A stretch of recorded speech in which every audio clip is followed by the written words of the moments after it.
আসসালামু আলাইকুম ভাই বদ্ধকল, কি অবস্থা, কি খবর? Good morning. তো এই কয়েকদিন ধরে খুব বেশি ক্লান্ত, ঘরের মধ্যে কাজ চলতেছে এবং কিছু এলোমেলো হয়ে আছে। তো সকালে উঠে ব্রেকফাস্ট করে নিলাম, এখন আবার সকালে বের হইতে হবে আমার। সকালে নাস্তা টাস্তা করে যাব হচ্ছে মদনাঘাটে। মদনাঘাটে যাব হচ্ছে আমার একটা পাসপোর্ট বানাইতে দিয়েছি, ওইটার একটা পেপার আসে নাই, ওইটার জন্য। আমার বন্ধুর বাইকটা কালকে রাত থেকে আমার কাছেই ছিল, ওর ঘরে মনে হয় কোনো সমস্যার কারণে ও রাখতে পারে নাই, তাই আমার দিছিল। তো সকালে ওই বাইকটা নিয়ে বের হয়ে গেলাম। আমার পাসপোর্টের রেডিকে পেপারটা আসতেছে না, আবার বার্থ সার্টিফিকেট বানাইতে দিছে, ওইটাও সার্ভারে ডিস্টার্ব করতেছে, সব দিকে সমস্যা। এমন একটা সমস্যা পড়ছে যেটার সমাধান আমি নিজে করতে পারবো না। পাসপোর্ট বানানোর জন্য পাসপোর্টের যে অ্যাপ্রুভালটা প্রয়োজন ওইটা হচ্ছে না, ওইটার জন্য ওয়েট করতে হচ্ছে। আবার বার্থ সার্টিফিকেটের জন্য ওয়েট করতে হচ্ছে, যেটা সার্ভারের কারণে আসতেছে না। এর সমাধান যদি নিজে নিজে করতে পারতাম, যে কোনোভাবে অনেক কষ্ট করে হোক করে ফেলতাম। তো মদনাহাট চলে আসলাম। মদনাহাট এসে ওই দোকানে গেলাম, দোকানে গিয়ে কথা বললাম, ডাইরেক্ট বাইক থেকে বসে কথা বললাম যে ভাই আসছে নাকি আসে নাই। উনি বলতেছে যে আসে না। আমি বললাম ঠিক আছে ঠিক আছে বলে আবার ব্যাক করে চলে আসতেছিলাম। এখন বাসায় যেতে হবে, বাসায় গিয়েও কাজ আছে, একটা মিস্ত্রি ঠিক করতে হবে। মিস্ত্রি ঠিক করার জন্য আমার আবার মিস্ত্রি খুঁজতে হবে। তো বাসায় আসলাম, বাসায়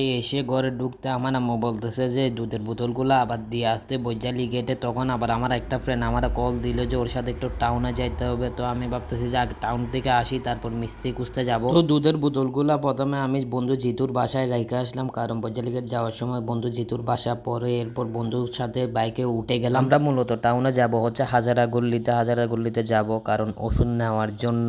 আমার ফ্রেন্ড এখন নতুন একটা দোকান খুলছে, নজিমিয়াটে ওষুধের দোকান, নতুন ব্যবসা। সো এখানে ওষুধ লাগতেছিল, তাই ওইখানে ওর সাথে আমি যাচ্ছি। আমার মেইনলি কোনো কাজ কাম না, আমি যাচ্ছি হচ্ছে, আমি কখনো হাজারা গল্লিতে যাই নাই, তো আমি দেখে আসবো। আর সেকেন্ডলি হচ্ছে যে আমার বন্ধুর জিনিসগুলো নেওয়ার জন্য কেউ নাই, তো আমি ক্যারি করব। তো আমরা হাজারা গল্লিতে চলে আসছি। আমি অবশ্যই এখান দিয়ে অনেকবার গেছি, কিন্তু চিনতাম না যে এটাকে বলে হাজারা গল্লি। তো বন্ধুর সাথে এখানে গেলাম, গিয়ে ওষুধের দোকান টোকান দেখলাম, এখানে দেখি অনেক ওষুধের দোকান। তো এখানে গিয়ে আমার বন্ধু চেক টেক করতেছে কি কি ওষুধ দিল না দিল। অবশ্য আমাদের অনেক বেশি টাইম লাগে না, খুব শর্ট টাইমে হয়ে গেল, কারণ ও আগে থেকে অর্ডার দিয়ে রাখছিল। ওষুধ অবশ্য বেশি ছিল না, 2 বক্স মতো ওষুধ ছিল, কিন্তু এই 2 বক্স ওষুধে নাকি 15-16 হাজার টাকা এসে গেছে। যাই হোক, আমি আর আমার বন্ধু আবার তাড়াতাড়ি করে বের হয়ে গেলাম। রাস্তা ফ্রি ছিল, তো চালাচ্ছিল ভালোভাবে গাড়ি। রাস্তা ফ্রি বলতে বলতে বহদ্দারহাটের আগে এমন একটা জাম গাইল, আমরা ছুটতে পারতেছিলাম না। এমনকি এই জামের মধ্যে অ্যাম্বুলেন্সও আটকায় পড়ছিল। এরকম যদি হয় তো মানুষ অ্যাম্বুলেন্সের মধ্যেই মারা যাবে। জামটা কিসের জন্য কাইছে বুঝতে পারতেছিলাম না, কিন্তু জামটা বেশিক্ষণ থাকে নাই, আস্তে আস্তে করে দেখে গাড়ি চলতে লাগলো। জাম ছোটার পর আমরা এক টান দিয়ে চলে আসলাম আমার বন্ধুর দোকানে। বন্ধুর দোকানে এসে বন্ধুর দোকান বন্ধ ছিল, আবার বন্ধু দোকান খুলে হেলমেট টেলমেট সব রাখলাম, ওষুধ টষুধ সব রাখলাম। তারপর আমি আর আমার বন্ধু রওনা দিয়ে দিলাম। ওইখান থেকে আমার বন্ধু আমার বাড়ির ওইদিকে যাবে, ওর নাকি একটা দাওয়াত আছে, তো আমিও একেবারে চলে যাচ্ছি বাসায়। আজকের ভিডিও এতটুকু, ইনশাল্লাহ নেক্সট ভিডিওতে দেখা হবে। আল্লাহ হাফেজ।